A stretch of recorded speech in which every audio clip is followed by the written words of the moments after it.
Hi, good evening, everyone. I'd like to call the 6:30 public hearing on the proposed fiscal year 2025 municipal budget to order. Jen, could you call a roll? Counselor Ash. Counselor Kane. Counselor Campbell. Present. Counselor Devine. Present. Counselor DeBona. Present. Counselor Harris. Present. Counselor Liang. Present. Counselor Mitten. Present. Chairman McCarthy. Present. 8 members, you have a quorum. Thank you. Could we all stand, please, for a quick pledge of allegiance? Thank you. I pledge allegiance to the flag of the United States of America and to the republic for which it stands, one nation, under God, indivisible, with liberty and justice for all. Thank you. Before you begin, I'm going to read the open meeting law. Pursuant to the open meeting law, any person may make an audio or video recording of this public meeting or may transmit the meeting through any medium. Attendees are therefore advised that such recordings or transmissions are being made, whether perceived or unperceived, by those present and are deemed acknowledged and permissible. So this evening, we start off with a public hearing, then we go into departmental budget hearing meeting. So I'd like to open the public hearing right now. If you want to come forward and talk about the budget, state your name and your address. Good evening. Good evening. My Oh, name's, one thing before you start too. Also, if you don't want to come up, there are sign-in sheets in the back, opposed, or for or against. If you want to sign in, if you're a little shy at the mic. no, nobody's ever accused me of being shy. Yeah, and you have 4 minutes. Thank you. My name's Kathy Thron. I live in Wollaston, Ward 3, 234 Everett Street. 3 questions. One, I noted that there's a 4.5% increase in the budget over 2024, sorry. How will that affect my property taxes? Will that be a 4.5% increase? Secondly, and with that, we borrowed, I guess, about over $10 million against the pension fund, the rainy day fund last year to offset an increase in the property taxes. Although I went through the budget, I didn't see that accounted for. Will we be paying that this year, and how does that affect my property taxes? Long-term debt and included debt service has been about $66 million. I have not made it a secret that I'm concerned about that, and would like to know in 2037, let's think ahead a little bit, what will the debt service be then? That's when the diff comes due. Third, and I've written this question to a number of you, Quincy bought the IHOP property and 100 to 110 Parking Way for $18.7 million. He subsequently sold it to Atlantic Development for $7.3 million. By my math, that's an $11.4 million loss. I really want to understand it. Is it a stupid question? Is that why none of you could answer? I just want an answer. Furthermore, now we're giving Atlantic Development 40-year tax-free.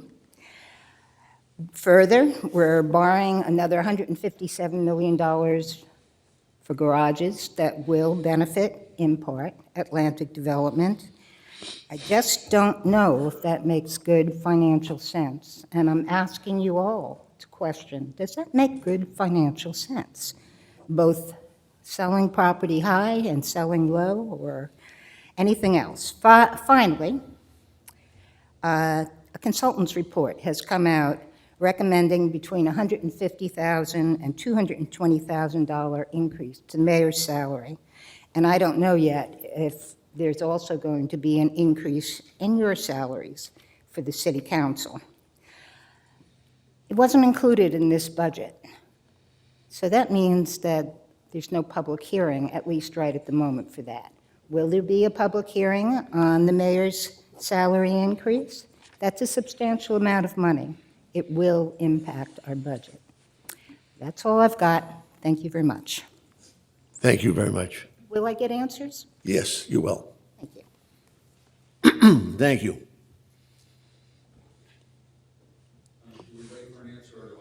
Right up to the mic, sir. Name and address. Thank you. And 4 minutes. Thank you. My name's Gene Bruson, 73 Edison Street, Quincy, Ward 2. I noticed that the projected expenditure for '25 is $423 million. Considering the surprise we got after the last election with the house tax increase, I wanted to know if the revenues are going to match that, or will there be another 5, 6, 8, or 10% home tax increase for next year fiscal. We also, Quincy owns $1.1 billion. Is there any plan to pay any of that back to lower our ability down? According to the Standard & Poor report, if the real estate market tanks, so does Quincy, because we're 75% dependent upon real estate tax. You're also under the grind with that, the T planning for 14,600 new apartments and 2 MBTA sites. That works out to 100 8-story buildings per 1 mile circle. The infrastructure on that would be massive. Is there a plan to prevent one little developer coming in and doing a little section of it and 6 more coming in going, well, I wanted that, but now you did this, I can't get in? I've seen on the web, people who have lived in Quincy for years, they're leaving. They can't take the taxes. Quincy's done wonderful. We've got new fire engines, we've got this, we've got that. But the bill's coming due. And the only people who are going to pay it are going to be the homeowners and possibly the businesses. I haven't seen anything that says this year's budget is covered by the revenues that are expected, or are we going to be surprised a little later? That's all I'm curious about is what's the game plan? Owing $1.1 billion, we're in hock up to about 2064. We seem to have, I've asked different departments, what's the plan for the T? And everybody says, oh, we looked at it. Well, if you're putting 100 buildings in an area that partially is wetlands, there has to be somebody planning this. So I'm just curious, what's the plan, to find out if I should stay in Quincy or move someplace else? Because it seems that there's nobody at the control fiscally. If the mayor wants it, we're on it. We get it.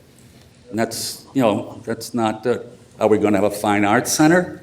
And if so, why? Why did we take the tax revenue positive Acapulco restaurant to put a park? If you need money to take away tax revenue for a park that you will have to take care of, clean needles and junk and Wendy's containers out of, that doesn't sound like that's a positive way to increase the revenue intake for the city.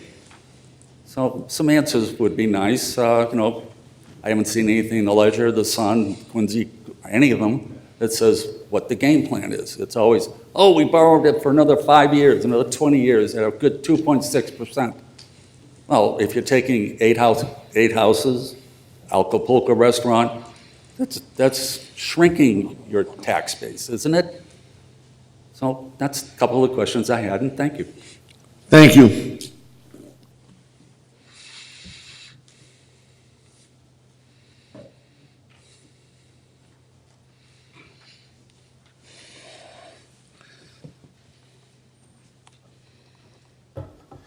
Small crowd tonight. Name and address, please, Bill. Just a second, Dave. Bill Zamzow, 356 Washington Street, Quincy. We got a 4-minute limit. Councilors, first off, it is only proper to note some good news about the administration's proposed budget. The usual considerable, turgid, and often at least misleading narrative prefacing the administration's budgets is greatly reduced this year. Even so, what remains is fraught with serious errata. For example, the discussion of debt on page 15. The text mistakenly claims that the city's current AA credit rating is the second highest possible rating. It is not. It is only the third highest rating. The text also mistakenly claims that this is the highest rating in recent years.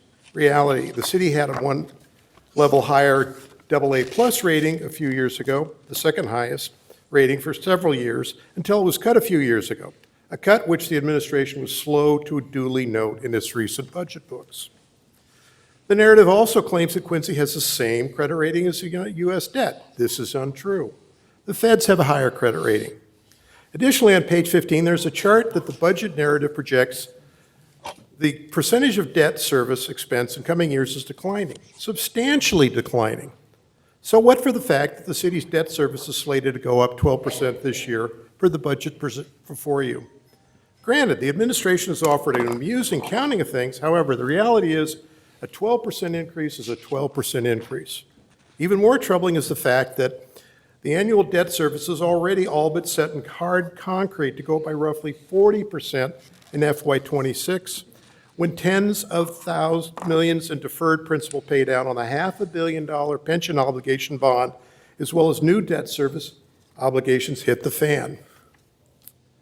In turn, annual debt spending will soar to roughly 20% of annual spending, or possibly even higher in 2026.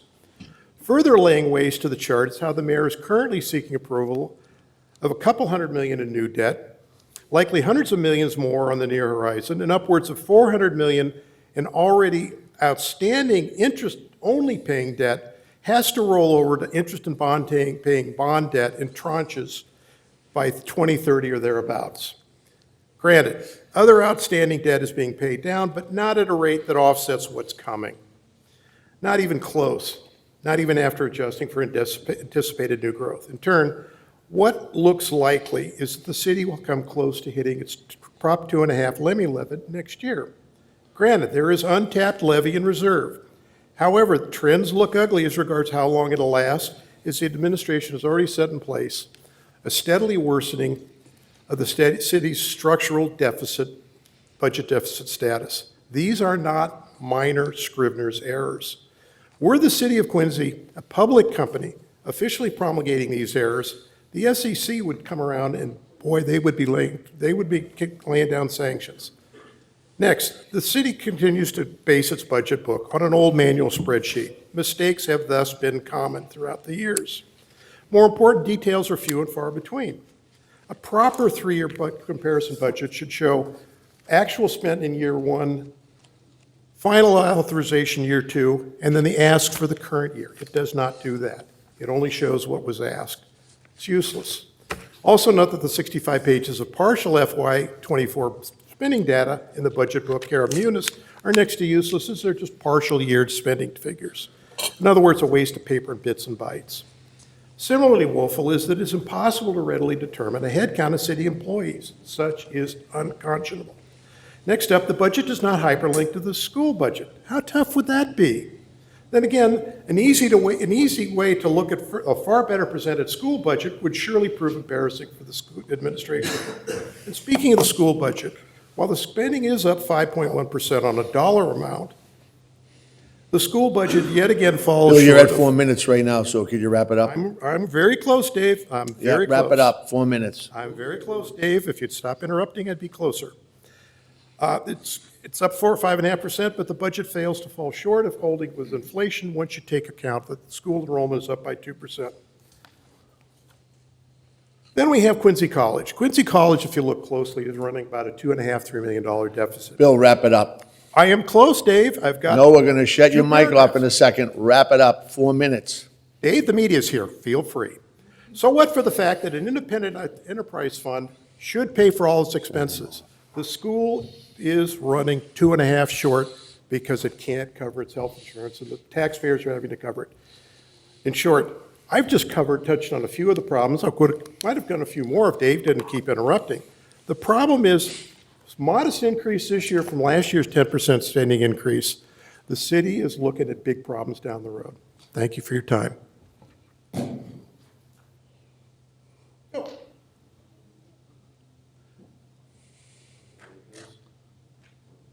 Anyone else?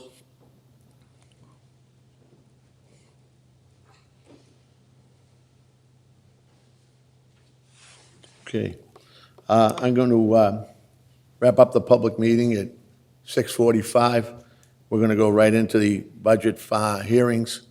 Why don't we take a brief 60-second break here, and then we'll kick right in. Thank you.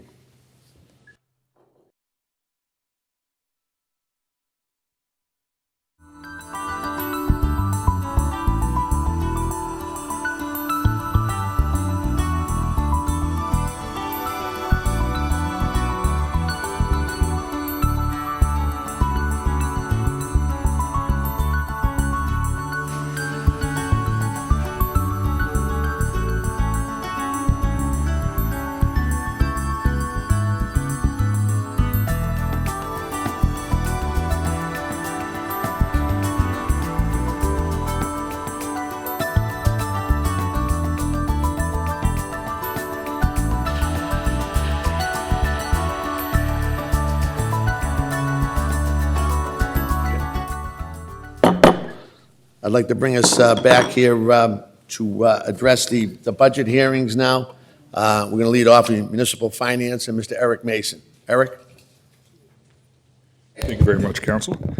I'd like to start, I know we have more than a few of my departmental budgets to go through, but I understand the body usually likes to begin with a revenue presentation. So I prepared a revenue presentation. I believe it's been brought down to the offices, but I'll start. Revenue picture currently is right on pace. So far through the year, we're 86.8% of the way through the year, and we've collected 95.2% of the revenue. So we're right on pace. Now, it is important to remember that not all revenue is linear. Stuff like meals tax, even property tax to a certain extent, it comes in waves. But being 9% above pace for the year is quite good. We do expect these revenues to, just to conform with what their expectations were. We do have a couple, revenue of note, both on the plus and the minus side. The levy collection, that's money collected through property taxes, is at 98.18%, which is exceptionally good. I know the council certainly is aware that May 1st was a property collection date. So we'll still see some more come in after that. We also get some fairly large transfers from different mortgage companies that come in different levels. A couple revenues of note. Our Treasury Department has had quite a successful year in terms of excess revenue coming in. They're actually $3.5 million over expectation, and that's tax title redemption, and that is also interest earned on liquidity. The Treasury Office has taken a much more aggressive line on the liquidity management. That doesn't mean aggressive from a risk standpoint. That means aggressive from what type of assets they're gathering, certified deposits, money markets, and such. And with the increased interest rates, we're certainly seeing a lot of positive surplus from there. Motor vehicle excise tax has been exceptionally strong. That's one of those weird economic indicators too that really shows us where the market's heading. As people have as consumer confidence grows, we tend to see higher, more valuable cars purchased, which increases motor vehicle excise tax. We're currently, in the mid 80% collection on that, and we still have a few more billing periods to come in before the end of the fiscal year, which should really increase it. The weakest performance we've seen is in building permits and miscellaneous recurring revenue. Building fees and permits, that's for new construction. This time of year, building fees and permits is always below benchmark, and that's because a lot of the major project approvals tend to come in May and June and in April. So we don't see that revenue realized till about fiscal year and close. As for miscellaneous recurring revenue, that usually is stuff like Medicare reimbursements in the schools. We'll see that build eventually. It's more just kind of waiting for whatever agency controls that revenue. Now moving forward to fiscal year 2025, to try and put some of what are the biggest things that are going to affect our revenue picture going forward, it's interest rates. Interest rates play a major role both in positive and negative aspects of our revenue. It increases the amount of interest expense we earn on our debt, but it also inhibits people from wanting to buy vehicles, so that can lower your motor vehicle excise tax bills. Interest rates also do have a habit of slowing down development. Now, there are localized effects of development that tend to overweigh interest rates, but it is important to note that these are some of the things that we're going to monitor as we go forward. Our residential base, which is often highlighted by Standard & Poor's during rating calls for its diversity, but also its resiliency, is still very strong. Our collection on that is still very, very strong. And I think this year, of all the years, this is my 10th budget I've been involved with. And I believe this is fiscal year 2025 will likely be the year we see the most outsized impact from macroeconomic trends. How we see during rate cuts and fuel prices and stuff like that are going to really affect people's disposable income, which if you affect disposable income, that lowers your transaction taxes like meals tax and such. As we look forward, we're going to talk a little bit about state aid. I know state aid is often it's often a large portion of our budget, makes up anywhere 15 to 18% of our total budget. Currently, right now, state aid's not finalized yet. It still has to go through its final committee. But right now, we're looking at an estimate of about $66.4 million for the rest of the for fiscal year 2025. That's $71.8 million in receipts and $5.4 million in assessment and charges. Year over year, that's a net increase of $1.6 million, which is actually fairly low for us. That's about 50% of the average increase we've seen since the end of the pandemic. On state aid, as we all know, is made of two portions. It's made of your education spending, which is mostly made of Chapter 70, excuse me, and the other portion is unrestricted state aid. So if we look at just the education portion, we've seen a 2% increase. It's about $911,000. The 5-year average of that is about $3.6 million, and if we remove last year's pretty substantial jump, it was still $2.1 million. So state aid has been, the state is currently going through a pretty large review of its current revenue forecast for next year and for the end of this year. We could see some bumps and we could see amended budgets later on. So right now, we're just taking this conservative number and moving forward with it for FY25 revenues. As we talk about the fiscal year 2025 trends, kind of as I mentioned earlier, I do think inflation is going to be our largest thing we're going to have to track.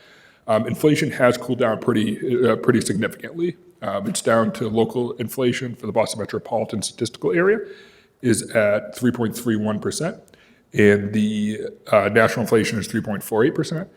But that means we're still below the Federal Reserve target of 2%, meaning rates are unlikely. They may get cut. There's some market consensus towards there. But if we don't see a rate cut, that's going to continue to inhibit, that may continue to inhibit large-scale development and put some pressure on expenses. But it's all stuff that's kind of already baked into the market. Continuing with this forecast outlook, if we do end up seeing a rate hike, which again remains unlikely, given the analysis we've done, we will see about an 8.5 basis point increase, which is substantial, but it's not a threat to the overall operational portfolio of the city. Generally speaking, in these rate hike environments, we tend to see a 23 to 27 month latency period if you use regression discontinuity design. And fiscal 25 is likely in that window, so that's another little thing to keep up on. In summary, local revenues are on pace and they're strong. State aid has slowed, but we've had some good years of state aid. But it's important to remember that the slowdown in Chapter 70 increases doesn't affect the school budget. We were able to absorb it through the general fund that's currently in front of this body. Inflation has slowed, but it's not the Federal Reserve goal, so we might still see increased rates, or I should say elevated rates. Macroeconomic trends are probably largely going to dictate, a lot of the city revenue positioning. And levy collection remains, as it has been through kind of a common story throughout the city's history, remains robust and stable. We have a very diverse tax base when it comes to residential property types, and that helps a lot. I'm happy to field any questions if the body has any. Thanks, Eric. Any questions, any of the councilors on that recap by Mr. Mason? We're good. Oops. Go ahead. Chair recognizes Councilor DeBona. Thank you, Mr. Chairman. Mr. Mason, good to see you up there. Very thorough, very good presentation. Hopefully it answered some of the questions that were out there. I know that, we have it in front of us right here with the Chapter 70 funding has slowed down, and just talking to the State House representatives, state reps, senators, just all across the board, Speaker of the House, it's a challenging year. It's just a challenging year up there. I guess the meals tax is very low. Some of the revenues have not been coming in correctly, and it's I don't know if this is a collateral effect of COVID that has happened, and it's taken a little bit of time, but we've done very well with Chapter 70 funding. I'm always looking to put more funding into the schools. So I think, unfortunately, it does affect us here in Quincy because I'm always trying to give more to the schools. So with it, what is it, $1 million? It's only a 2% increase. What's that, a little under $1 million? Correct, 911,000. That's almost level funded. I mean, it's almost right, really. It's not really a big significant. If you looked at the graph that you have in front of you, the 2024 was a good significant amount in this particular year for us to absorb it. Obviously, across the city, we get the 3% increases in everybody's salaries as well. So it's always a question mark because always the schools we used to sit up there all the time. We want to put more funding into the schools, but do you anticipate this? This is just a one odd year that this happens. It is hard to estimate that. I do, in a sense. I think a lot of times when you see this type of, you do see this type of rebounding with these types of delay periods. I will say this, the state has some excellent analysts, some of the best public sector analysts in the country. Zachary Blake, who runs the municipal data bank for the state, is one of the best analysts I've ever met in my life. These people are very good at analyzing this stuff, but when you have that year, such a weird flux between 2020 and 2021, the whole world changes. We all know that, and many of you definitely know that better than me. But that distorted that data. So as they're trying to get these projections, they end up having little less confidence intervals as they kind of roll through. But I would project. I don't see this being sustained. We're still seeing good GDP growth. Meals tax is quite interesting, Council. That's a great point you brought up. Like the city of Quincy has great meals tax receipts, but among the whole entire state, it's lagging. So are we an indicator of what's going to happen first? Like from a data standpoint, probably, because people are more, it's easier to transact in Quincy because we have a bunch of restaurants. So if that consumer confidence is building, you'd see it in larger cities first, and then you'll see it further down the balance sheet at the state. So I'm optimistic. A guarded optimist is how I would describe it. My other question is if predicting the beginning of the year, the feds were going to lower some of the rates, and it hasn't happened yet. So let me ask you this. Someone talked about residential. We have, 75% of our residential is our tax base, basically, our houses out there in the city, correct? There's a supply and demand and slash, what goes up goes down. If they start slashing these rates, I would assume that these prices of these houses are just going to go up. It's quite a bit because the inventory is still very, very low. So can you talk a little bit about if the feds raise the rates and the feds lower the rates, what will happen in turn to the real estate market? Yeah, absolutely. So And how does that affect us here in Quincy, basically? it's a great question, Council. And as somebody who's very fond of the Austrian School of Economics, interest rates are kind of the one thing I love. So if they cut interest rates, it makes money more available in theory. It makes money cheaper to borrow. But if you look at the balance sheet that a lot of large banks have, they're still very heavy, which means banks aren't lending that much. Specifically, there's a data series called ALLL, which is the allowance for leverage loss leases, which is basically how much liability the banks as a whole put on their balance sheet for unperforming loans. And it's a really good way to see if banks are really conservative, because you could lower interest rates to zero, but if banks aren't willing to lend, you won't see any movement in the economy. And that's where it becomes tricky, Council. That's where your pathway is very, very accurate to the field of economics here, where we need to see more bank activity. And a lot of banks have been really conservative. Some of it has been regulatory pressure for medium-sized banks, like we saw with Silicon Valley, who are currently holding notes, and they want to maintain a liquidity base. But let's say all things held equal, we see interest rates lower, banks become active like we expect them to do. You could see property. It wouldn't be uncommon to see property values rise. What becomes interesting here is the discussion of disposable income. Right now, the long-term horizon for inflation, the Federal Reserve is 3.16%. Their target's 2%, and we're seeing data in the mid-threes. So they're clearly way over for inflation where they want to be. Well, if inflation keeps eating away at people's disposable income, then they can't use that money to buy a new house, even if interest rates are lower. So one of these economic tools has to break at some point. I could see in the short run, given that a lot of people transacting in the Quincy market are moving from other places in, that there's kind of like a top percentile preference there. So you could continue to see prices rise. I would say, in summation, I would definitely expect prices to rise. If we do see a rate hike go, which again, I'm not sold there's going to be a rate hike on this. But if we do, I think you will see inflation tamper down quite aggressively, which could increase disposable income if we don't enter, sometimes they call it a labor spiral, where labor becomes too expensive relative to money paid, and then you end up having to lay off people. But that doesn't really we haven't really seen that in Massachusetts probably since the 70s. So a rate hike scenario is kind of like status quo, would probably just stay the way it is now. Quincy real estate's pretty good. If we see a rate cut, an aggressive rate cut, I would agree with you. We'll see property values rise. I definitely would think that. Just a last comment, Eric, and a lot of people are sitting on the sidelines right now, waiting for the interest rate to lower. But here's the problem: once those interest rates lower, now you have more buyers on the market. Now Exactly. we have a whole fluster of people out there that have been waiting on the sidelines, and they're like, now it becomes a bidding war again to buy these houses. And now we have a flip, what had happened a couple of years ago when the rates were really low. So as our inventories, obviously single families in Quincy, very, very, very, I could say,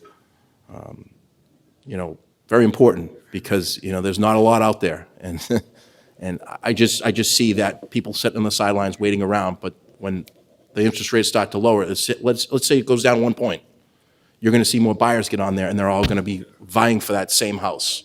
And, unless the inventory goes up, it's going to be difficult for folks. There's an old expression in economics, there are no solutions, just trade-offs. And I think you accurately described that, Counselor. But thank you, Eric. I'll come back to you in a little while with your other presentations. Thank you, Mr. Chairman. Thank you. Any other councilors with questions on municipal finance page? Councilor Campbell. Just one quick question. What is the goals of the Federal Reserve? Do they have a specific set of goals? Is that? I think that's a little bit beyond my pay grade, Right, yeah, Counselor. yeah. I think from a classical standpoint, I would say it's to control inflation. It's Sure. a goal of any central bank. They have been pretty public about 2%. There's no magic number for inflation. Generally speaking, if inflation's less than GDP growth, that will cause deflationary currency environments. If inflation is greater than GDP growth, you see devaluation of currency. The U.S. is the largest importer of goods in the world. We've always been an import-focused economy, so that means a stronger currency is better. So it depends on some of those goals. I think I actually know several Federal Reserve economists. I think if you asked all of them, they'd give you a different answer. Sure, right, yeah. Thank you. Thank you, Counselor. Eric, just a couple of quick comments. First of all, the budget package is, there's everything under the sun in here that we can look at. It's a great package, is what I want to say. Thank you. Your team does a great job putting together a lot of requests, spends a lot of time with the counselors. I know I'm up there bothering you a lot to understand what's going on, and also Sue O'Connor in the auditor's department, auditor's office have been a tremendous help. So I just want to put that out. A lot of people should get their hands on the budget to look at it, all the ins and outs, because it's quite complex, but the information that we've received since you've come on, has been and really a step up in regards to really getting into some of the details of finance that probably we would never, want to even go down that avenue, but you do a great job. So if there's no other questions, Eric, we can move on to your first item, Yes, absolutely. which is reserve fund, I think. Yeah, I mean, I'm And happy to. what? Finance. Yeah, municipal finance, but No, municipal, that's one vote. I think it's municipal finance Municipal- is the first budget. oh, should we vote now? No, he's going to do a second. Okay. Okay. All right. So I know I prepared a package for the body, but I will run through my budget since this is the budget with the most changes in it. By the numbers, the budget's increasing about 13.8%, which is primarily driven by changes to our I would say both our accounting systems and our software and our tech stack. Particularly, we're bringing onto the general fund some software that was previously used. That was previously paid out grant funds. One of them is Accruifile. It's a great software that's going to digitize all the invoices of the city on an ongoing basis. And the great thing about this software is that we're able to give auditing permissions to our independent auditor, Markham, so that as we're doing our live feed auditing, that we can have direct conversations with them. The other software is a software the city's been using for quite some time now, but has been paid for out of a grant fund, which is ClearGov. ClearGov is government transparency software. It takes the very dense basic financial statements, which I'm a believer that those basic financial statements you need to have a lot of experience and probably be a CPA to fully understand them. What ClearGov does is it translates that very dense language into something that's very consumable. My favorite feature of ClearGov is property taxpayers can go in and type their property tax payment, and it'll show them what percent of their bill goes to what. And the last one is a budget building software, which is Gravity. That's also included in here. I've included all the different invoices in here. I do want to note Gravity. We're requesting, for ClearGov, we're requesting $25,000, but the last invoices are 18,000, but that was part of an old contract, so it's likely going to increase this year. And we want to make sure we have enough to continue to provide that service. And the final one is an ERP support agent being added to our department. That position was previously paid out of another grant. Our ERP is Tyler Tech's Munis product, and this kind of correlates to all these different types of softwares that we're adding in to try and create, try to bring the city's operations deeper into the 21st century. And the final increase you'll see here is Markham, our auditor. We do have a small increase for our year-over-year expenses. And just a quick point here, Markham merged with Powers and Sullivan, so we still have the same exact auditing team we've had for about 16 years. This increase has nothing to do with their merger. This is just a fixed increase that was coming along anyways. And we also wrapped into our contract for this year student activity account audit, which is something that the state has been very active in wanting cities to pursue. And I'm happy to answer any questions. Chair recognizes Councilor Yang. Thank you. Just two questions. One is just around security. So I'm curious to see what other municipalities use these software systems, just to see, if there's a history with good track record, obviously, with really sensitive information. Yeah, absolutely. So ClearGov's quite popular in the space. There's really two major competitors for transparency software. You have ClearGov and you have OpenGov. Very ironic, the city actually uses OpenGov as part of our view permitting process. But yeah, they're both very well known.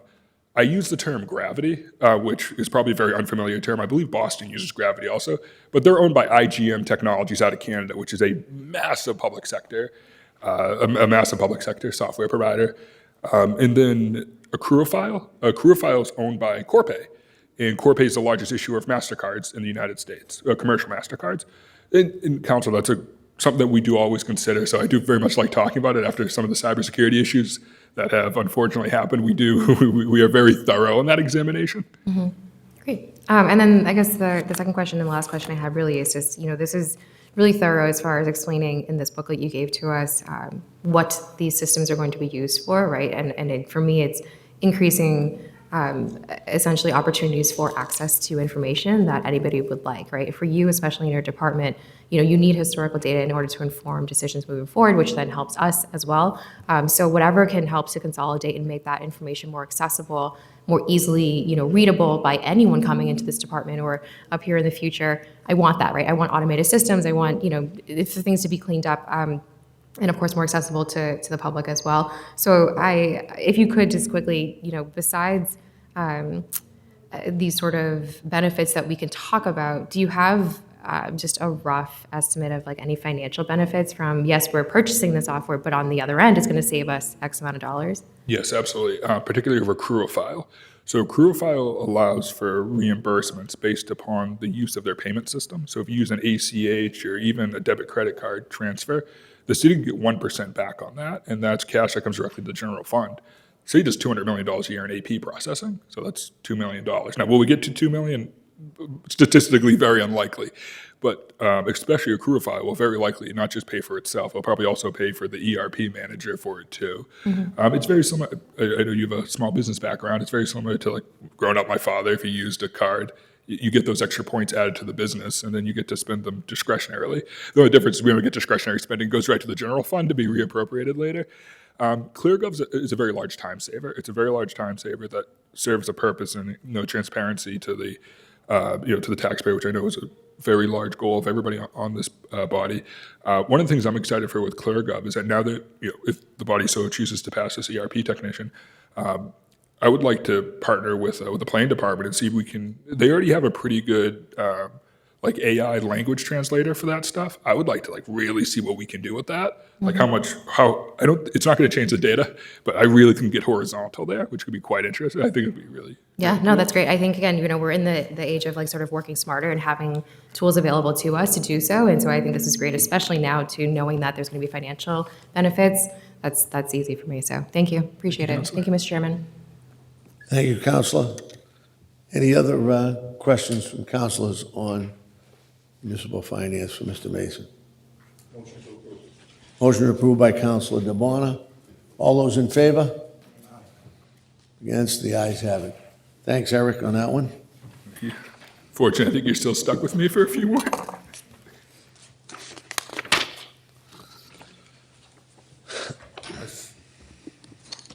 This is our reserve fund. This is something the council votes on every year. It's not a real department. It's a paper department. It's used as a budgetary transaction. It consists of our OPEB trust, which is about $250,000 we're putting in this year. Its current balance is about 1.01 million. Our stabilization fund has 7.4 million. This would be 500,000 in it. And the final part of our stability is our pension stability reserve, which currently has 6.5 million. We'll have 1.25 million in it if the body so approves us. The pension stabilization fund is not held by the retirement system. It's held on our side under a specific regulation that allows us to have these types of stabilization accounts. Historically, the council has weighed those types of appropriations during tax rate setting, so this is a more reflective of what it looks like after we do that. And I'm happy to take any questions on it. Any questions? Do I have a motion? Motion to approve by Councilor DeBona. All those in favor, say aye. Opposed, say no, and the ayes have it. Okay, Eric. Retirements and pensions. The pension fund, one of the most classic financial vehicles in government. Yes, so this is the normal cost for the pension fund. The unfunded liability has been addressed through the pension obligation bond. So this number is about $26 million less than it would normally be. And this is simple, and this is just a normal cost. I'm happy to answer any questions. Councilor DeBona. Thank you, Mr. Chairman. Mr. Mason, can you talk a little bit about, obviously, we bonded and we got a good rate. What was it, 2.7? 2.62%. 2 point what? 2.62%. I'll remember that number forever. 2.62%, yeah. I was saying it's 2.7, yeah, I knew it was right around there. So can you talk a little bit about if we didn't do it and where we are today? Would we do it 2 years ago or 3 years ago? Yeah, we did it a little over 2 years ago. 2 years ago. But we hit the sweet spot. Because if I hear that other municipalities out there are trying to do this now, and it's off the chart. The rates are just off the roof. So if you didn't hit that sweet spot, like I told myself, I refied my house, and I got it as home equity, 2.75 on a 15-year. Unbelievable. Yeah. People don't want to move out of their houses now because they want to keep that rate. Yeah. But can you talk a little bit about where we would be at if we didn't do it? How much of an increase and where we benefited? I knew the first year was tough, and now we're in our second year. Is this a third? This will be the third year. Third year. So we're in That's our what I mean. second Yeah, year, that's what I mean. Yeah. Can you talk a little bit about that? Yeah, absolutely. So the budget would be $26 million higher. That's just how much it would be, because at the end of the day, what we did is we took a liability that was current, that was at low 7% interest, and we exchanged it for a liability at 2.62%. That refinancing example I love that. That's an example I use all the time, Counselor. We just refinanced it at a lower rate. And so now we're getting that return on that cash that's held there, or so those investments that are already held there. We're getting those returns now. It's simple as the time value of money. And yes, I've had many communities reach out to me all over the country, who tried to do this. But it's government's inherently conservative by nature and how it wants to move. And thanks to the support of this body, we were able to move on that period and really hit the complete trough of interest rates. What's important to know is that's 2.62%. And that was taxable debt. That was taxable. If that was non-taxable, we would have been 2.1%, probably even lower. So the difference is it's $26 million. When we look around the state and we see some of the headlines of some of the struggle that some communities are having, which is unfortunate, we have $26 million less in expenses because of that percentage, that savings, because we locked in that lower interest rate, which means we don't have those challenges that other communities have. And there's only been 3 communities that have done this. And we were the only community, all of Massachusetts, that funded their pension with a pension obligation bond during the lowest interest rates we've ever seen. We're the only city to do that. And it was sometimes it's difficult to be the first person to do anything, but as the body what I personally believe is the body made the right decision, and we're seeing that benefit now. We're $26 million less have to be in this budget because of that. We were trendsetters. That's the word to use, Never been called a because trendsetter. other municipalities were scared to kind of do it, take that risk, because it is a little bit of a risk. But now you look at the interest rates now, and you're looking back at that then. I believe Norfolk County was looking at their pension system, and they just couldn't do it. The number's just too high. So I was like, okay, they just missed that year. So we hit it pretty good. So I think it's benefiting significantly across the city and for our budget, because that number was huge. It was always schools, police, fire, pensions, and healthcare for the city employees. And that pension was every year I was looking up here like, wow, that's increasing even more. We're getting 2.2. It's just getting bigger and bigger and bigger and bigger. And it was like, we're going down this road. How are we going to do this? And then the great idea from the mayor as well as you and your team got together and said, we have a plan. Went into it and brought it in front of the council. And we got a vote. So Yeah, absolutely. we talk about it all the time. I think the mayor was talking about it at the school committee meeting the other night on Wednesday, that how important it was that we did this, that we can sustain all these other issues with, Chapter 70 funding up the state and all the different things that we have to absorb. So I think this was a home run. So Thank you, Counselor. thank you for explaining a little bit. And with that, if anybody else doesn't have anything, I'd like to motion to approve. Any comments? Anything else? Counselor Bona made a motion to approve. All those in favor? Opposed? The ayes have it. Thank you. Thank you, Counselor. Next up, unemployment compensation. No changes. I think Mr. Walker said to me during the budget season, I don't think this line has ever changed. So that's a very rare expense for us, but we do have to cover something in case it has to be used. Motion made by Counselor Campbell. All those in favor? Opposed? The ayes have it. Thank you. Medicare? Medicare, this is just the city's contribution side of FICA. Every employee hired after March 31st, 1986, we have to contribute on their FICA side. And this is just what we estimate. Motion by Counselor DeBona. All those in favor? Opposed? Ayes have it. Long-term debt, Eric. Yep, long-term debt, this is a culmination of all the projects that this body has voted on, going back about, I think our oldest note is about 22 years. But yeah, this is everything from the new Beechwood Knoll School windows projects to building Sterling, to public safety building, out to the pension obligation bond, the animal shelter, Pine Hill. This is kind of all those hard capital, hard assets that we have. It's a debt payment on them. Any questions? Counselor DeBona. Thank you, Mr. Chairman. I know obviously long-term debt has always been an area. What percentage are we at? So for debt that's relied upon for the general fund. Yes. We're at about 7.02%. 7.02. Yes. So a little over 7%. So 7%. Do you anticipate, where were we last year? Last year, I believe we were at like 7.1% around Okay, there. so it went down a little bit. Yes, Rick Kosha, who's our strategic asset manager for the city, he identified a refunding opportunity that saved about $2 million Okay. for this, so that brought our percentage down. About 90% of our debt is long-term debt. Rick did an excellent job locking up those low interest rates prior.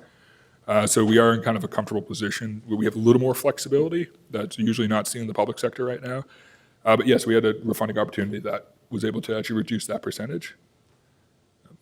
So did you consolidate any debt? Is that what you did? Yes, we did. So you consolidated 2 million and saved yourself, that's the city's $2 million? About $2 million. $2 million. So the reason you see like a year-over-year increase is that a lot of that debt is not general fund supported. It's DIF, it's hotel motel, it's Yep. projects like that. But I we have see. to request for the body to appropriate it, Yep. so we can then pay it and then later on do that transfer back into the Is general. any of this long-term debt in the DIF? Do we also have the DIF in there too? Yeah, so the DIF's part of this number. It's about $31 million total that's been long-term. I Okay. actually think we might, by the time this fiscal year ends, I might have to update that number to like 38 million. But right now, I believe it's around 31 million. It leads me to another question, Eric, is, obviously, can you explain, because some folks are still very new, and they see us doing all these projects, especially the downtown, and we got these garages, obviously going to be giving our grocer and our Trader Joe's and our BI, our nice medical facility. Can you talk a little bit about how the DIF, the District Improvement Financing Fund, is going to pay, the development down there is going to pay for that particular development? Can you, because folks still are getting online and they're getting confused. They're like, wait a minute, you're bonding over here, you're bonding over there, like, and they're not realizing that we kind of have our downtown district that's already in place, and we figured this out from the beginning. But for any new folks that are coming into the city and they're confused, they're not understanding how we have the URDP, we have the DIF fund. Can you talk a little bit about that? Yeah, absolutely. DIF's very complicated. It's it's something I certainly don't begrudge anybody for seeing the complexity on it. We don't. Other states don't even call it DIF. It's called TIF everywhere else. Then we have TIFs in Massachusetts, which are even different. So what's important about the DIF is it's marginal. So we take that 2006 base year. It grows at the rate the rest of the city grows. But then RKG, Craig Seymour, who spoke in front of this body fairly recently, comes in and third-party independent analysis looks at every single parcel in the downtown and sees how much it grew above the baseline. And it's that difference, that revenue, that is used to support the downtown. It's not just, hey, all the property value since 2006 is siphoned off into that fund and it pays debt. No, the DIF supports at the same percentage as everywhere else in the city, Sterling, it supports the public safety at the same percentage. But because we have this thing, it's called economic agglomeration, because when you stick a bunch of stuff together, you get more economic production, therefore more property value out of a certain area. We're taking that top percentage. We're taking that on top of it, and we're reserving that. We're saying, okay, Chapter 40Q allows us to do this. And we sit down and we say, okay, we're going to take that, and the body then deliberates on how it wants to use that funds, whether it's for a couple parking garages, whether it's for the Kilroy parking garage, whether it's for the major underground infrastructure, the land purchases, all that stuff is done on top of what that baseline's already supporting.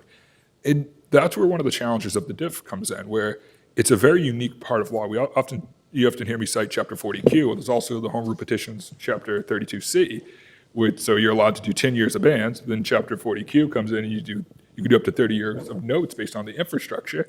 And we're very fortunate. We actually, our team, Rick Manley, Cinda McNerney, that comes in and does our bonding, are actually Craig Seymour, are actually some of the people involved when the DIF was first set up. So what's going on in the downtown is able to support itself because a specific financial decision was made decade and a half ago, almost 2 decades ago, to structure that so that today we can use those funds separately. It's very similar to the pension obligation bond. In 2014, you can't go back to 2021 rates and try and make a better decision. We had to make a decision back then, and we're now benefiting from that marginal increase. If the downtown never developed, there would be no DIF revenue for this, but it has. And as Craig Seymour said, it has. That's a success story, and we can take that current revenue and use it for the parking garages, use it to entice a 100,000 square foot medical office building, a large, very desirable commercial grocer. So yeah, it's DIF. I say that's kind of the beginnings of DIF. I asked that, I give you that question tonight because look what happened to Stewart Healthcare, or Stewart used to be up at the hospital.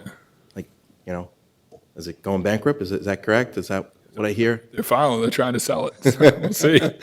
So in a nutshell, what we're trying to do in the downtown is bring back the medical use.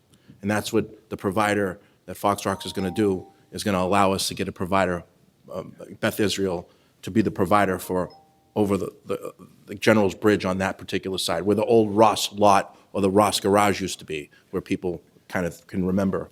But that's the piece of the puzzle. Where the downtown is our economic engine. And we've been talking about it ever since I've been up here for the last 9 years, is if we don't construct the downtown, we're not going to have the infrastructure outside of it. So even folks that are complaining about development, but they go, well, I like it in the downtown. I like it in the downtown. That's where it's supposed to be. So I thank you for elaborating and letting the public know, because some folks are just coming online. You talked about new folks coming to the city that don't necessarily know exactly what we're trying to do with the downtown. It's already been in place. We've been doing it for quite a while. Yeah. We're always coming in here with the URDP, number 8 and number 6, different amendments to it. So I think this is important to understand that this is going to pay itself back. Is that correct? Is that the Absolutely. Quote we can use? Yes, and it's important to note that that's not just a municipal finance position. That's RKG comes in and does third-party auditing. They're the ones calculating that number. So it's not just my mathematics. It's people who specialize in urban planning and urban development. So their analysts are amazing. One of them is an MIT grad, who has a pretty robust econometrical background. And they sit down, they go through every single parcel to make sure that stays true, that we stick to that ability to finance itself. I think obviously, and then I'll end with this, is while Boston had to shut down during COVID, we're here in Quincy, we continue to construct. We continue to do all our development that we possibly could. We didn't fall behind. You look at communities like Braintree, that's going to have a 2.5 override vote. You have Hanover, who's going to have another one coming up pretty soon. It looks, I saw the quote, I think it's $1,000, $1,088 would have to pay extra in taxes on top of it, on top of the regular taxes, if it gets approved. In Braintree, I believe it's $450 on top of their taxes. So these are all extra, debt overrides that they're going to probably have to do in these other towns. But when we continue to trudge forward. So I see a lot of blights coming down in the city, which is great, and we're starting to continue to construct. So I don't know if anybody else has any questions, but I'd like to motion to approve on this item. Councilor DeBonne's made a motion. Anybody on the motion? Any other comments? Motion by Councilor DeBonne. All those in favor? Opposed? The ayes have it. Thank you, Eric. Thank you. And short term. So this is all the bands, the bond anticipation notes that the city has outstanding. The majority of these are DIF related. And then there's some bridge financing. When we were in front of this body for some of the recent capital plan, I mentioned that one of the goals of the city is to use the bands, to use a band financing instrument to hopefully get on the other side of rate cuts. That's a little more up in the air if those rate cuts are going to occur. One of the benefits of using bands, we now have and we can now get to the other side of those and strategize on converting that back to a bond, or maybe waiting another year to transition through there to see if interest rates stay lower. But bands are generally just used to maintain liquidity and see if we can get in a better financing position. Councilor DeBonne. On this item for short-term debt, you kind of said it exactly what I was kind of thinking. So you're doing the one-year bands, just a one-year band to see if the rate changes the next year. If it doesn't, can you continue the next year with another band? Yes, so we're allowed to use it for 2 years. The law's actually Okay. quite interesting. It says no less than 36 months, but it'd be very awkward to sell a third, like an 11-month band would be some much higher interest rate. So we usually only use it for 2. That's the goal, right? If just for the recent CIP that was done, the $20 million and the $4 million out of Hotel Motel, that could save the city as much as $1.3 million if we get just a 25 to 50 basis point cut, which is very likely. That could save the city, well over $1 million. So we're very interested on seeing that. The interest on that's probably going to be in the neighborhood of, a couple $100,000. So a couple $100,000 could lead to, quite a substantial savings in the long run. All these short-term bands, is it interest-onlys? The interest only. All interest-onlys, okay. So across the board, you're just taking, basically saying, okay, is next year. Now, in between your year, can you change it in that year? Or do you have to wait a full year on the band? So there are intra-term callable bands. They're just very expensive and very rare. see. So we usually don't do that, but that is Okay. a strategy that is actually could be a very, very good strategy in an election year, to be honest. Right. I study, I like what you guys do. I try to understand it and the economic way of it, and I think it's been very effective for us here in Quincy with the bands. Rick's done an excellent job. I don't think wanna take you credit for guys this. do a great job, and I appreciate it, because, so what are the bands at right now? What's the interest right now, today? Depends on its composition right now. We're probably in like the 3.7 range, somewhere a little lower, 3.5% range. Bands have been exceptionally fluid recently because everybody's trying to bet what the Fed's going to do. When you're like a really stable environment, you can almost set your watch to what a band's going to be. But because it's like because if the Fed's cut rates and you're holding a band, well, you should have bought a bond. Your bond just lost a lot of value. I often say the people who bought our POB at 2.6% lost a lot of money because rates have gone up and their par value has declined. So people are always trying to bet on that. So they kind of hedge when they come in to buy those bands. But yeah, 3.5%, it's still good money. Yeah, Rick does a good job with that. Rick and Eric and your whole team, just getting together, and we need people that are specialized in that area to do these type of decision-making. So, anybody else has any questions? I'd like the motion to approve. Motion made by Councilor DeBonne. On the motion, Councilor Devine. I just wanted to take a moment to say, Director Mason, your office has always been open to me. All your employees answer every question that I come in and ask, almost on a weekly basis sometimes. But I wanted to take this moment publicly to thank you. Counselor.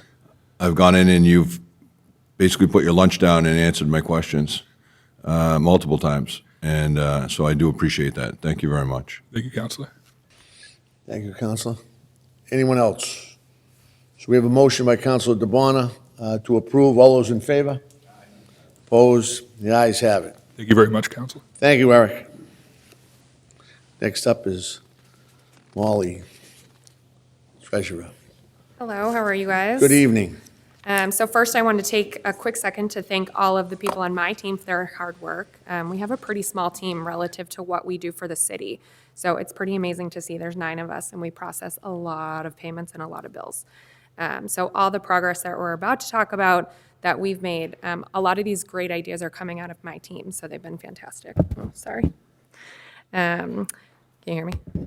So on the treasurer side, we've continued to explore ways that our money can work harder for us. So Eric kind of alluded to this earlier. We've been monitoring the interest rate environment to ensure that the rates on our accounts are competitive. Our assistant treasurer has done a really great job of managing safety, liquidity, and yield across all of our accounts. Of course, this is a more favorable interest rate environment, but that being said, that combined with our more active management style has netted the city an additional $3 million in interest on our liquid reserves versus the expected $1.88 million. We've started investing in U.S. Treasuries via a ladder structure that's 3, 6, and 9 months. So with this structure, we're looking to lock in higher yields for a longer period of time. And although the thoughts on the Fed, and Eric kind of said the same thing, but although our thoughts on the Fed continues to change, we'll kind of be ready either way with the duration that we're locking in. So on the collector side, we're continuing to be diligent in working with property owners who are behind on their taxes. So far this fiscal year, we're $2.1 million in tax title redemptions. We are also close to completion of our new online website, which will allow residents to access their bills online. So Councilor Leang, I think you'll be excited about that. So they'll be able to view their bills, view payment history, and real-time balances. Phase 1 will be a read-only resource where residents can view their status, with Phase 2 shortly after, which will include a new payment portal. Residents will be able to create an online account and add their real estate, utility, motor vehicle bills to their account. Phase 2 will also include email and text reminders about bills, as well as a new shopping cart experience. So for everyone watching at home, this is some exciting things coming out of our department, and we will launch this new campaign. So it'll be kind of in tax bills, everyone will know about it, but it's an exciting step moving forward in our department. So kind of moving on to the budget, it's a relatively level-funded budget. There's one increase, which year over year, it's kind of the same thing in the communications budget to ask for an increase. We're seeing an increase in postage costs, so my department also covers all the postage for the city. So USPS announced customers can expect 2 increases through 2024, and the price of a stamp now is 73 cents. So that's pretty much it for my budget and the things that are happening on my team, and happy to take any questions as people have them. Thank you. Any questions? Councilor Yang. Thank you. I just have one question. Last time that we had discussed this, there was a really good conversation, I think, about different abatement opportunities. And so I'm just curious, I think there were, if I remember correctly, like 19 different or so opportunities, right, where residents can apply for abatements if needed. And so if you could just talk through that, I think getting that information out there would be really helpful. Yeah, and I don't want to Thank steal John Rowland's thunder because he'll be here with assessors, and so they manage that program. But I always tell everyone I'm talking, all the seniors, put it on your calendar, your 65th birthday. Don't celebrate with your family, come into the city, come chat with us, see if you qualify for a senior property tax abatement. So the assessor's office is great with that. All the forms are online. I know that they mail forms, so if you're in the program, they mail them out every year. So it's certainly something that people can take advantage of, and it's all online. So it's definitely a great program. Great, thank you. No, I think you all do a great job. Yeah. So motion to approve. Thank you, Councilor. Chair recognizes Councilor Campbell. Mr. Chairman, thank you very much for all your work here. Treasurer, one question I did have, you mentioned the postage going up. Is there a requirement to mail out things, is there an opt-in or an opt-out type way that if there are items that's a way to probably kind of tear it back? Yes, so Mass General Law does say that you have to mail out a hard copy unless someone opts into getting an email version, and then you can decide not to send that additional hard copy. I think in some smaller towns, and this is something, and this is why this project has taken so long for this idea of can we email out our tax bills? Everyone thinks it's like this very easy thing. It gets very complicated. I think the turnover that we see, and as people are buying and selling homes in Quincy, there's so many new residents, and the buying and selling rate is so high that if you sign up for an email to get your bill emailed to you and then you move, the auto pay and the auto bill is going to the old homeowner, and so then you're crossing, I accidentally paid the new owner's bill, and there's a lot of complications that come with that. And so I want to be very careful on how we decide and what program we decide to use for doing kind of what you're alluding to. Because I think, I don't check my mail for my bills. Like, nobody's looking at their bills in the mail. People forget about it. They forget that maybe their real estate taxes are escrowed. So there's a lot of moving pieces. So getting an email, it's 2024, getting an email would be awesome. Is that part of the new program that? It is, came in? yeah. So we would have an opt-in feature, so we would still be in compliance with Mass General Law. Okay, perfect. Thank you. Thank you, Counselor. Chair recognizes Counselor DeBona. Thank you, Mr. Chairman. Molly, do you have an exact breakdown of how many people are escrowing it and paying their taxes through the bank, like the lender, and how many people are actually still physically, like, giving you a check or mailing it in? Do you have a? I don't, I maybe could pull some data to see, so I can follow up with you on that one. It's a high majority of people. So CoreLogic is a company that most lenders are using to consolidate all of their taxes, their tax payments. So we get a file from CoreLogic and a wire payment from CoreLogic. That's once a quarter. That's maybe like $30 million. So it's a pretty sizable amount of people. That being said, if you own your home free and clear, of course, there's no mortgage on it. And so you're responsible for paying your taxes on your own. Or some people, like my husband says, I'm not going to let the mortgage company pay it through escrow. I'd rather just pay it myself. And so there are some people who, while they may have a mortgage, choose to pay it on their own. Yeah, because some lenders will make you kind of escrow. They may say, listen, you're going to borrow from us, you're going to escrow. So make sure you make your tax payments as well. But like you just said, if you own your home, can you escrow if you own your home? You have to pay, you have to write in a check, or you can pay it online? I don't know. Hopefully my husband's not watching at home, but yes, you certainly can. Yeah. So yes, if you have a mortgage on your home, you can work out with your lender that you'd like to separate and pay your taxes on your own. Your escrow account will be smaller. Your monthly mortgage payment will be smaller, but you're paying out of pocket 4 times a year on the other side for your yeah. for your So you're taxes. paying it still quarterly. you're paying it You're one still way or paying the other. quarterly. Correct. Yep. It would be really good to see that number, just because, and you can get it offline. It's not a total big deal. It's just that it makes a big deal. Defaulting, where do you find the percentages of defaulting and not paying it quarterly that way? Because escrow, are you getting it defaulted too? Because if you don't pay your mortgage, you're not paying your escrow either. So you're defaulting on both ends. Yes. How do you? We report to the mortgage companies many times throughout the year. So at least 4 times quarterly, and then probably an additional 4 times with the status on late parcels. They'll come in, it's all public record. So they'll come in, the CoreLogic, the mortgage companies, and they'll ask us for a status, and we send them, it's this massive Excel file.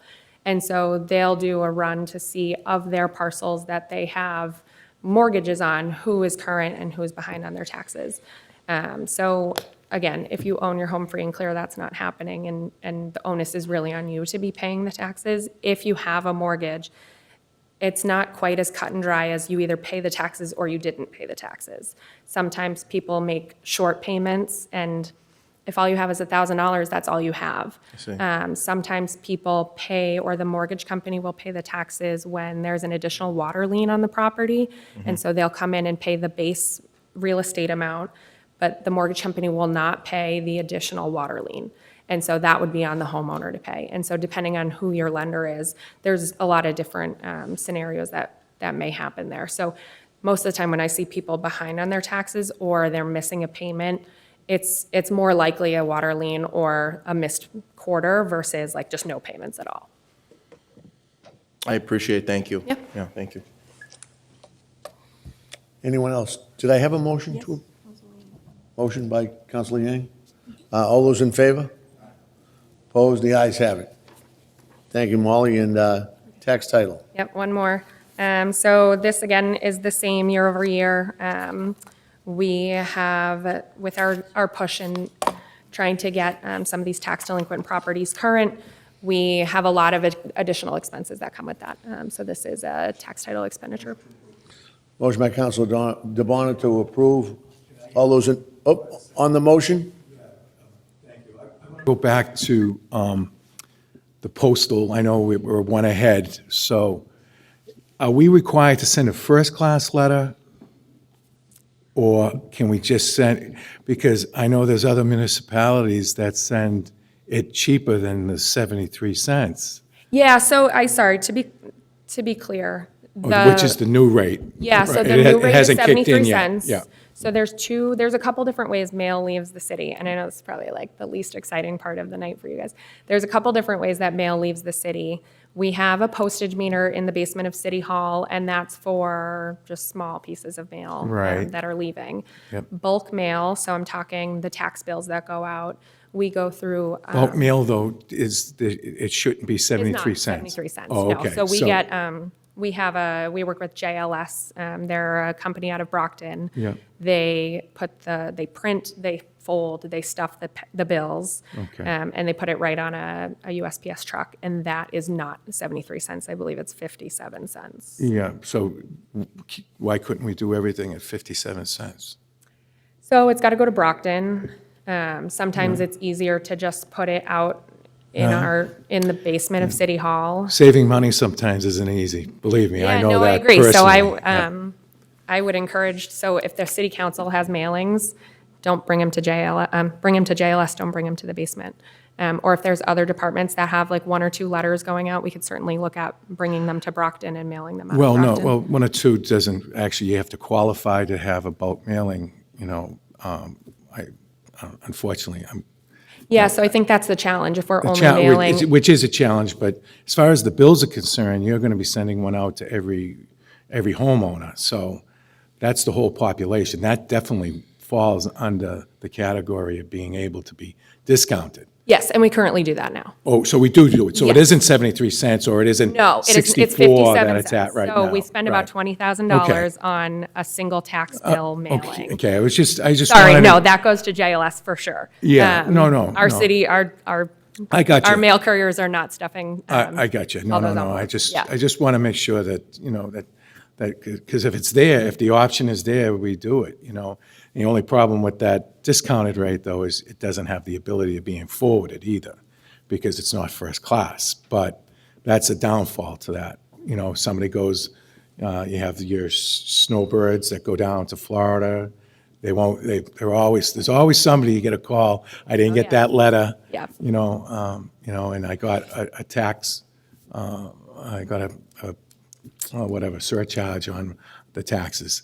So, Molly, thank you. I just want to make sure that, if again, anybody in any of the departments in the city that, I'm actually doing that now, where I'm working now, not at the post office, but believe me, there are ways to We save can money. squeeze people, I'm squeezing them. Okay. No, we That's definitely. good to hear. We find the cost That's good savings to for hear, sure. because we really need to be squeezing folks, unfortunately, because, we increase people's pay. So the people that are put us in these chairs ask us to do that. So thank you, Molly, and thank you for your service.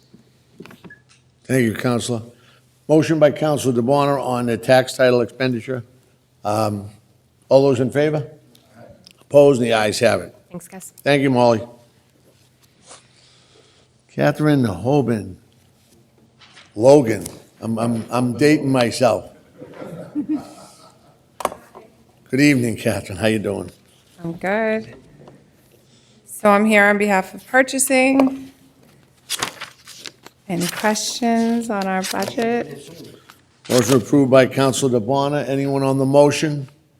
All those in favor say aye. Opposed say no, and the ayes have it. Okay, thank you. Thanks, Good night. Catherine.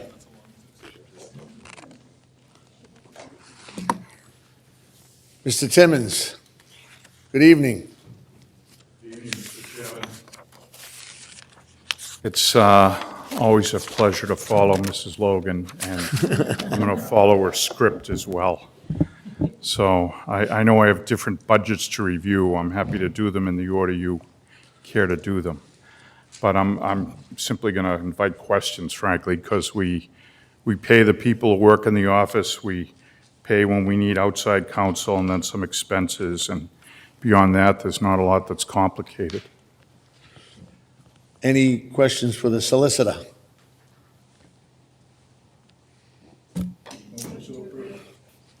Motion by Counsel Yang to approve.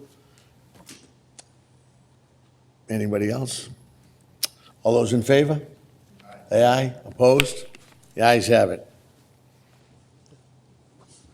Okay, Jim, Workman's Comp? Nothing really to add there. We've been able to level fund that for a few different reasons. One, our workforce in general, attendance is terrific. I've watched, when I first came in, our weekly workers' comp report was about 10 pages. It's now pretty consistently around 3. And Attorney Mike Maxey's a well-experienced and very able attorney in this regard. So things have gone very well for the last several years. Motion approved by Counsel Yang. All those in favor? Aye. Opposed? Ayes have it. Thank you, Jim. Court judgments? Yes, that's something we made an adjustment in roughly 5 years ago, and it's been very helpful. We shifted money into settlements, and that gives us the ability to resolve cases before they get out of hand or go to judgment. The formula's working again this year. We look good coming into the year end, so I'd ask that we stick with this approach. Thank you. Chair recognizes Counsel DeBona. Thank you, Mr. Chairman. Jim, good to see you tonight. We miss our Ward 4 Counselor, Brian Palmucci, used to, have a lot of chiming in. Just on the settlements, I know that we had an issue with some Airbnbs. I think one went to market. Is this in your category? We have some situations out there with Airbnbs that are not doing what they're supposed to be doing, particularly the one that I think it's on the market right now, $4.2 million. How is that going? Bayside Road. Yes. Can we talk about that, Bill? Is that okay? I don't think so. Okay. How are we doing with other blights or other ones around the city? Because I'm getting, High Street is another one. How are we doing with that one? Yeah, I'm a little hesitant to talk about particulars, but Okay. I will say this, that I've worked with Attorney Petkin. This has been handled by our staff, and Norfolk Superior Court understands the issues now, and we've had success. And we work with the homeowners to Okay. remediate things. We have one that I know Attorney Petkin's going to be going in on in the next couple of months. And then, as you said, Bayside Road, the individual decided, because of the success that we had in court, well, I should say in part, I would imagine. I don't know why he made the decisions he made, but the house is up for sale. That's a good thing. I mean, it's been an issue across the city, and it sways into constituency and folks that are abutting that, and folks in the whole particular community. So, I mean, blights / Airbnbs, we put legislation in this body put legislation in for Res A's, so some of these folks out there are just not abiding by it. Do we have any other issues, just across the boards with that, Airbnbs? Let's not get Oh, we into- do. Okay. We do. There are a few ward councilors who, you know, could speak to the fact they've been reporting them. But we work with inspectional services. They're the front line. Yep. And they get out and they investigate, cite the homeowner if there's a violation issue, and then we try to work with the property owner to resolve things. And thus far, that's been pretty successful. There's a couple where we haven't had success. So once we went to court, and the court backed us up. So the ordinance is clear, and it is effective. And for the most part, we now have, like, you know, it's a complicated issue, Airbnb, because it relates to an owner's use of their own property. But we have a pretty good formula down, and it's been working of late. You guys have done a great job because a couple of years ago, it was just blowing up across the city. Right, when it And was new. it was a right. problem, and I see constituency out even at the baseball game the other day, and they were living up on Prospect Hill, and they were on Prospect Ave, they were right across the street, and they're gone. So I think we're doing it, I think what we've put into legislation here in this body is kind of coming into fruition, and I hope it's helping you guys out in your legal department and with settlements and judgments and all that stuff, so. Yeah, there hasn't been an issue in the settlement judgment realm, because this is more dealing with Okay. changing behaviors of property owners. But you're correct, the ordinance that was passed has been very effective. Thank you. Thank you.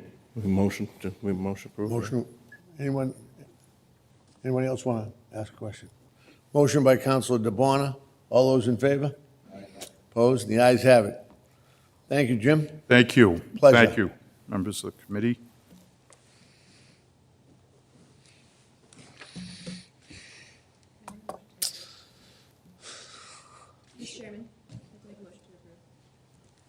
Good evening, Mo- councilors. Motion on the table to approve. Anyone on the motion? Any comments? All those in favor, say aye. Opposed? The ayes have it. All done, Nick. No, she's got 3 more. I have election. Go with that one. She's got a few more. Thank you. Motion to approve on elections. Anyone on the motion? Oh, Counselor DeWana. Thank you, Mr. Chairman. Just on the elections, Madam Clerk, you've done a real good job with here in the city of Quincy, going across the county and see what's going on across the county with the other town clerks. It's been very, very challenging. A lot of the municipals, they have their town elections in these months, these Marches and Aprils and Mays, and then we're obviously we just had the March 5th election, and then we have our September 3rd, and then obviously the final. But how are you on workforce? How are you okay with that, or how is that going? Thank you for The asking, employees. Counselor. We actually had a meeting before this in our election department, and we're talking about logistics today, and we will be talking about them right through the November 5th election. We are planning for a big election in November. We have a state and county election in September, which will then go on to the November ballot as well. So historically, we're at 75% turnout for our November election. It is challenging. We will bring in help. We will utilize some space. We asked the administration if we can use the basement of this building where we do mass mailings and filing and all the things that go along with this big election. And we're happy to report that so far so good. We have a great team, and we put in a ton of effort. And it's not just the elections department, but every department throughout the city. We use public buildings, we use the schools, we use our poll workers who are essential. We use my staff who are incredible and put in long, long hours, and the council office staff. And I just can't say enough, the administration for giving us the funding and you for approving it to put such a big election before the city of Quincy, I'm very proud of what we do, and I say that, elections aren't just a day anymore. They're months and months of planning and processing, and we're going to have a week of early voting in September, 2 weeks in November. We're going to have vote by mail. You'll be getting a postcard in July. You'll be getting another postcard in October. Those are sent out from the state, and will comply with the Votes Act to make sure that everybody has a chance to vote in our city. Madam Clerk, you're A+. Your staff, and you listen to ideas and different mechanisms of making it easier for a person to vote. And that's the right of every person. And I remember we did North Quincy High School on the Hunt Street side, and we've altered here to City Hall and done it downstairs. And I think it's been more accessible to get down here. We're going to do the same for November, Counselor. We're going to do North Quincy High so that people do have an opportunity on that side of the city to vote there. And we're going to still have the early voting here as well.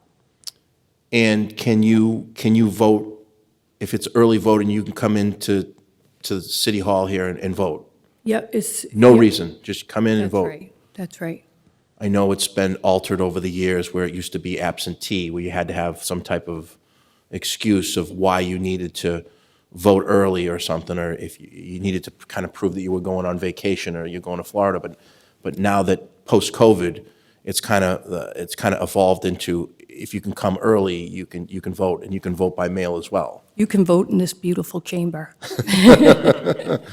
But you've done a great job, and I know we had a couple years ago, we bought the new stands, and they've come in nice, and people have said to me, it's been a great experience going in to vote and just having that. I will say, we're still listening, and we're still adjusting to some new polling locations. We're trying, like I said, working with public buildings and some other resources that we have to get better lighting inside and outside of some of the polling places. We hear the people in West Quincy, Southwest, who want to come in the back door, and we're going to try to make that happen. We've done it for North Quincy High. You can go in the front or the back now. We're trying to spread out a little more, too, so that people are easily into the polling places and out of the polling places. That being said, vote by mail is another awesome tool. And you can vote by mail as soon as we get the ballots. We put them in the mail, send them out, and you just got to get better care by Election Day. I know we've altered in the last year with some of the polling places, and we've obviously closed school now here on any election day, whether it be municipal or state. We pretty much are closed. We're looking to stay with that particular calendar. But before, we were always concerned with the kids in the school at the time. That's right. What's the safety? I talked about it for many years, about the safety of the school where folks are coming in to vote, but how safe is where the kids are. Right. Parents' next. concerns are a real thing, and the mayor and the superintendent and I heard it, and we can utilize our school buildings. And so for that, we're very grateful. Yeah, it's altered really well. I mean, some folks still, the old school was, I'm going to bring my kid to school and then I'm going to vote right after. So we just have to, there's other mechanisms of coming in early, in person, or / in mail. So last question, has there been any studies, I know it's on your budget, but any studies on, does the vote by mail change the percentages of how many people vote? Does No. that change anything? We haven't seen it yet. So it just makes it easier for folks to vote. That's right. That's right. Thank you. I appreciate everything you do. I've seen across the county how different it is in each clerk's office, and how the town clerk will operate, and how their staff is, and how organized it is. But you're upfront and very, very good, A+. So Thank you. motion to approve if it hasn't been approved. May I? Good evening, Madam Clerk. Thank Good you. evening. Great presentation. So I certainly echo Councilor DeBona's sentiments. I know you're on a great, tight, hardworking ship, and I thank you certainly for all the help the last few months, but also all you and your entire team for being as diligent and hardworking as you are. I do have one question, and that is a self-serving question in Ward 2, and that is for my residents at 1000 Southern Artery. Is there any hope that we can get the voting back over there for them instead of Clifford Marshall? Great question. Would love to go back there. However, it is privately owned, and they had concerns during COVID, and we went back after and asked if we could come back, and it wasn't the right time. Okay. So perhaps I give it another bite of the apple. That would be very much appreciated. Sure. Thank you. Thank you. Thank you, Counselor Ash. Anyone else? So we had a motion by Counselor Yang. All those in favor? Opposed? The ayes have it. Thank you, Nick. Licensing Board. Motion to approve. Motion to approve by Counselor Yang. On the motion, any comments? All those in favor? Opposed? The ayes have it. Census? Motion to approve census. Any comments from councilors? Council Devine, do you want to comment on the census? All those in favor? Aye. Opposed? The ayes have it. Thank you. Thank you very much.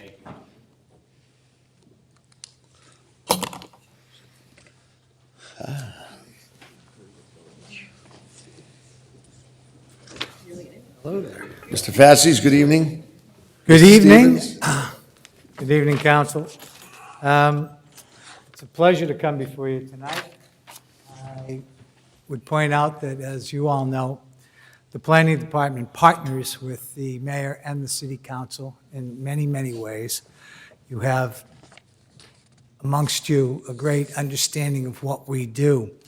For the people at home, the planning department is an economic driver for the city.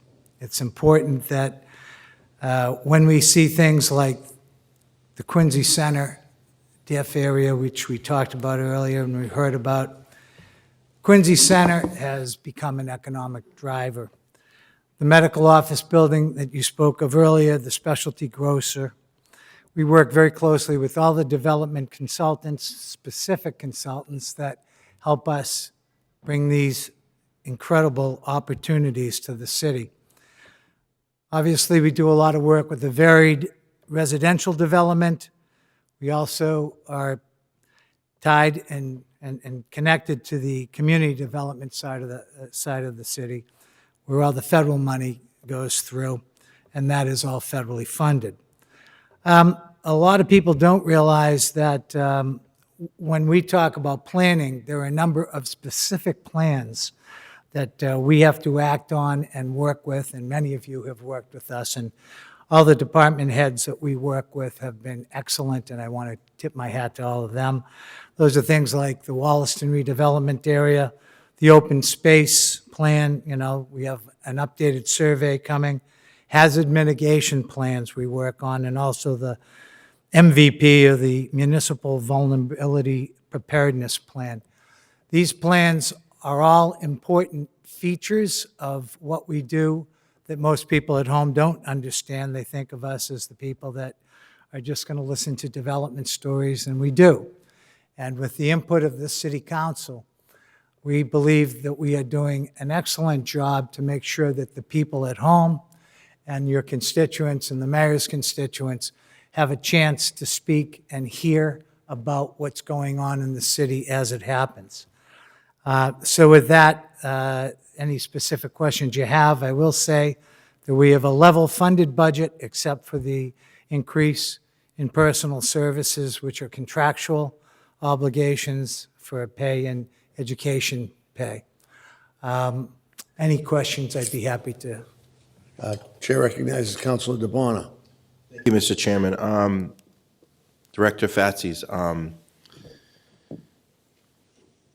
just over the years of the planning department, you've done a real good job. Obviously, when I came onto the council, you came off as chief of staff, and then you moved over to planning, and They found more talent in that position. you know, and I know it's been, obviously, over the years, we had the Hospital Hill revitalization of the hospital site, and I remember in this council chambers, the amount of input from constituency, counselors, developer, and yourself.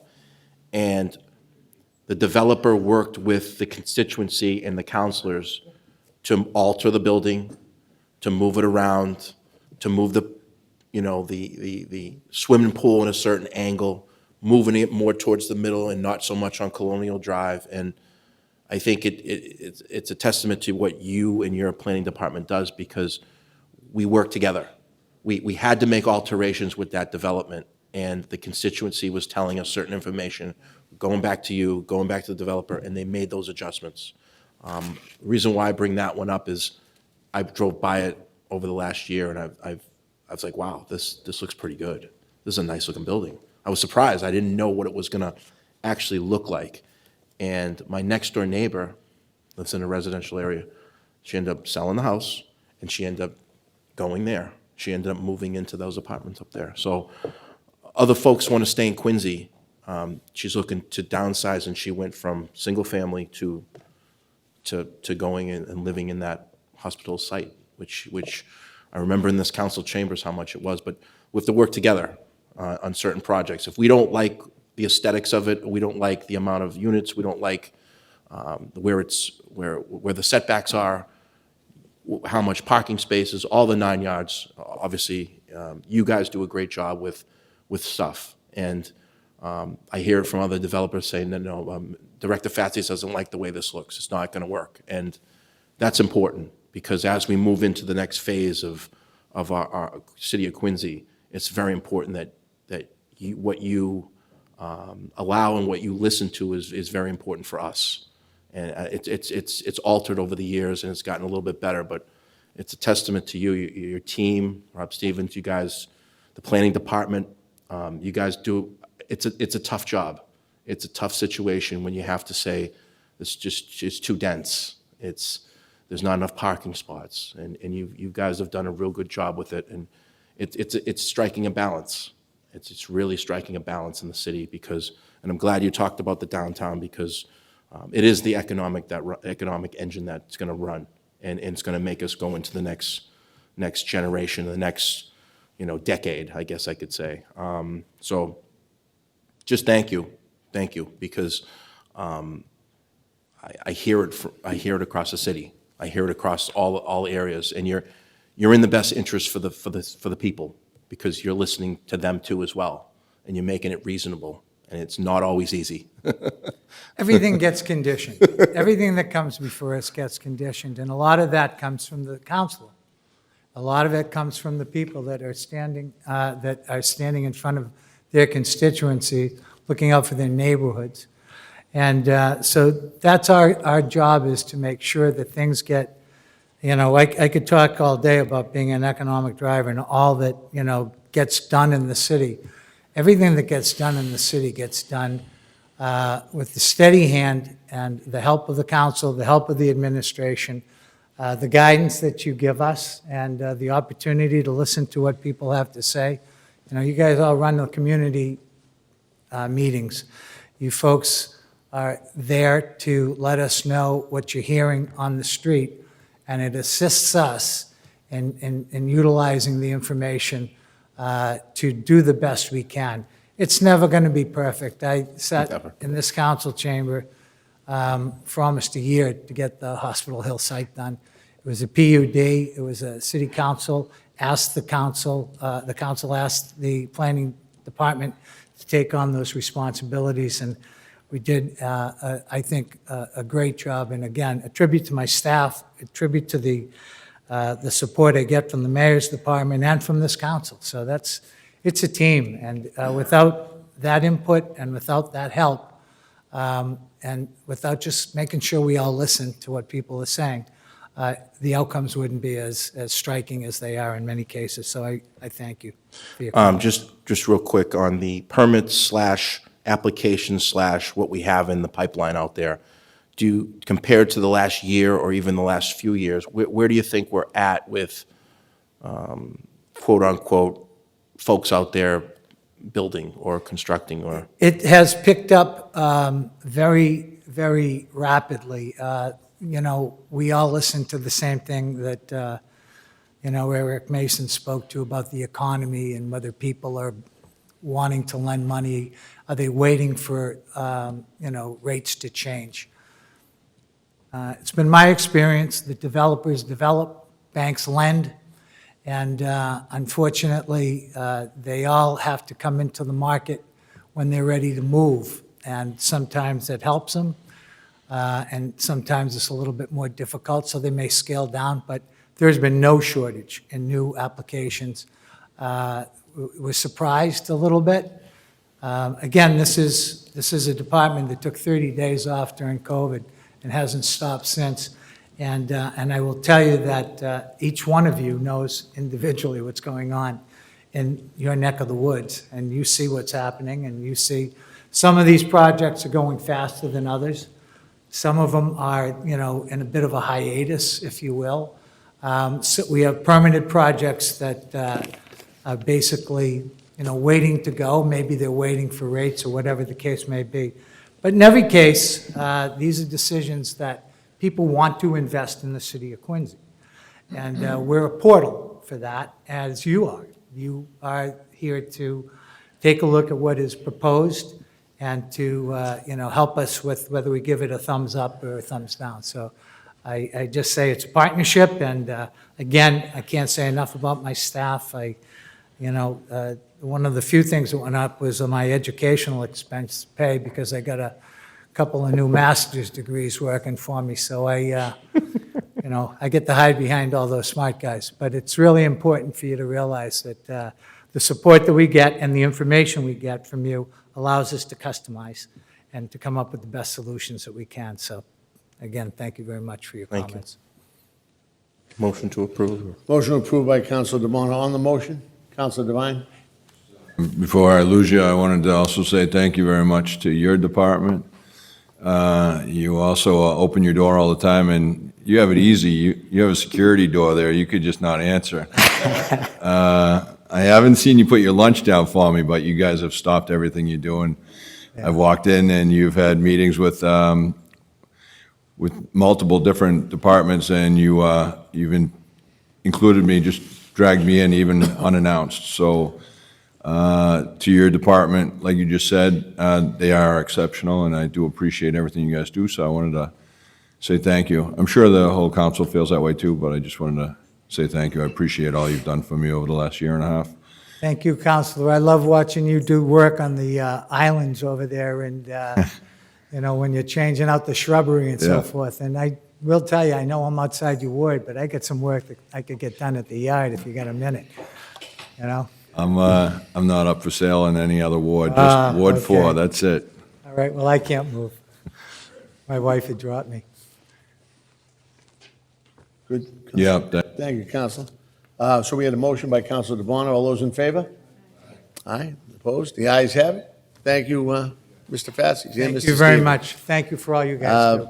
We'll adjourn tonight's hearings at 8:15, and just a reminder, we're back Wednesday at 7 PM here for a number of departments. And then also, just so everyone, I know we juggled dates around, the final is June 3rd, that we'll have quite a few that night, but I'm sure we'll get through it. So, thank you. Good night.